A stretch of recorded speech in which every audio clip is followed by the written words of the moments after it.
Ushiro, Yoko, Kaiten.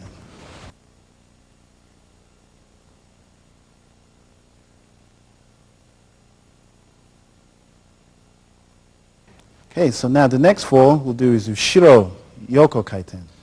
It's just the same as the fall that we just did, but going backwards. Again, do this in a way that so you can practice very slowly. Okay, this very similar starts very similar to the back roll. So again, I want you to kneel down as you go down completely, all the way down to the mat. Again, it's a side fall, so you're going to put the hand down next to you, like so, as if you're going to roll over it. Okay.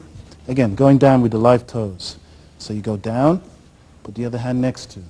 Keep the body at that same angle. Don't make it go back over your foot like so. Again, trying to go down on your thigh, the other hand next to.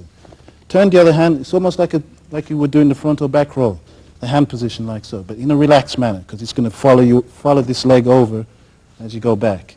So you're going to go one, over, and turn around. So same as what we just did earlier on, only going backwards. Starting in the crouch position again, hand down like so. Just keep the other one next to you. Again, remembering to keep the head away from the mat, back of the spine. Keep that same angle. Just like a ball. Make it small. And then turn around.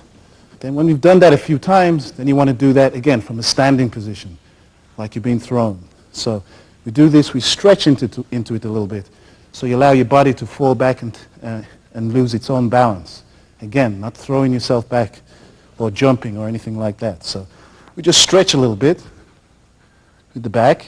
Then as you do that, you take a step back and then put that hand down. So we like so, down, take that step back, put the hand down, and then end up in the same position and turn around.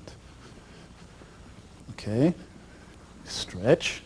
As you do that, let the head look a little bit to that side, the side you wish to go back on. So as you go back, keep the arms again relaxed. As you go back, down, turn, and then back to where you faced. Then again, once you got the hang of that, you do that in a continuous motion. So the body's like so, and then around as it goes back. Stretch. Okay. Do another one. Allow the body to bend back. And turn around. Again, when you go back, we go down live toes. So it allows you to keep contact with the mat, rather than pick your foot up and allow gravity to pull you off balance. Then you're not controlling your own body as you fall back then. So as you slide back, make sure the foot follows you and you go back with your toes in a live position. So you're actually supporting yourself down like so as you go back. Okay, now just show a couple of variations on that you can use to change. One variant is that if you're allowed just to sit back into the fall, that's fine. But sometimes you'll get somebody throwing and they'll put their leg in between, so it's very hard to slide back, so you can't get past their leg. Okay, so we do a fall, which is exactly the same, but we just skip back a little bit. So again, it's in the stretch position, and then you're going to allow your body to sort of skip back so it can pull itself out the way. So I'm in this position like so, skip back. And then at the same time, you slap out. Okay? So now we're just using the hands to absorb a little bit of the impact on the mat. But this fall mechanically is exactly the same as before. Okay, let me just show you once more. Body's in the stretch position. Going back, skip. And then back. And again, turn around. But you can also do the same fall where it continues over. Again, just a style different, just depends which one you prefer. So again, it starts with the stretch. Skip back. Then everything tucks under and continues to turn over. Okay? So you can use that variation. Okay? And then turn over. Okay, so again, you end up like you've just done a front roll, but it's going into the Ushiro, Yoko, Kaiten variation. And then over. Now, again, certain exercises we can use to practice that fall. And you please. Okay, one that's I like to use is where you actually support uke. So again, these exercises so you're aware of your own balance. Not so much that you're throwing yourself, You know the fall you're going to practice, so this way you're trying to be sensitive to your own balance. So feeling like when you're being thrown, someone's taking your balance, you're following it until its end. Okay, so all I'm doing is supporting her weight like so. Then I feel for her balance when it goes a little bit past, then release. Okay, so all I'm doing is, again, like I said, support the weight, then lean back, feel a little bit of weight, release, and back. Okay, notice like you do when naturally, if someone's leading you, the feet doesn't stay in the same place. Someone's leading you, you want to follow. Okay? So as you're losing your balance, you're trying to walk back with it to catch it up and then allow it to gently take itself down to the mat. Okay? Not just flop down and crash. Okay? Once more.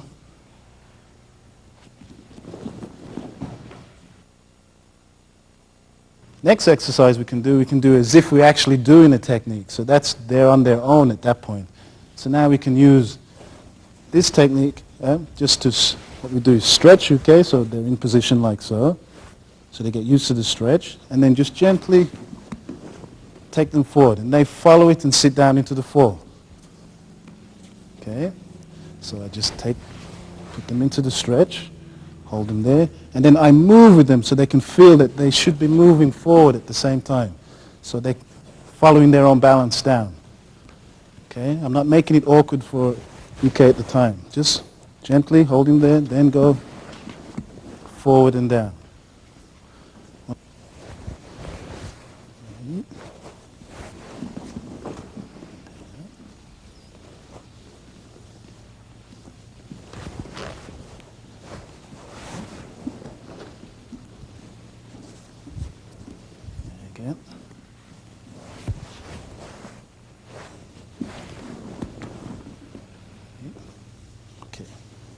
Okay, another exercise that we can use for that, when you're being thrown back very fast, it's hard to not want to move your feet to catch up. So Iran, let me use. Okay. So in this one, Uke is going to be standing with their feet together. Before, everything was up to him. I was supporting the weight and then letting it go and then allowing them to fall back, then into the stretch and then gently take them into the fall. Now I'm going to give them a little bit of propulsion. So now I'm going to push Uke back. Not too hard, enough so they can feel that they're being forced back. And their feet must follow them again, so they go back, follow the movement down into a back fall. So all I'm doing is just making like so. So now it's a little firmer. Now they can practice slapping out with the fall at the same time. Okay, again. Once more. Okay. Notice they keep the shoulders relaxed. So as they push, they don't let the body, like, use me for example. As they push, a lot of people when they go, naturally that's what should happen. What people do is do that. Okay, and think, okay, I've got to fall down like so. Instead of natural position, that's my feet. This has been arched back, so I'm going to allow myself to fall back. So as he pushes it, I can go back into the fall. So I'm just following that momentum back. So again, it's very important to keep the shoulders relaxed, not tight. Allow the body to bend as it's being pushed. As the shoulders go past your center, you'll start losing your balance. So that's natural. So as that happens, follow it back and then into the back fall. And again, you can use as much as they get better, then you can be a little bit more forceful with the push. Okay?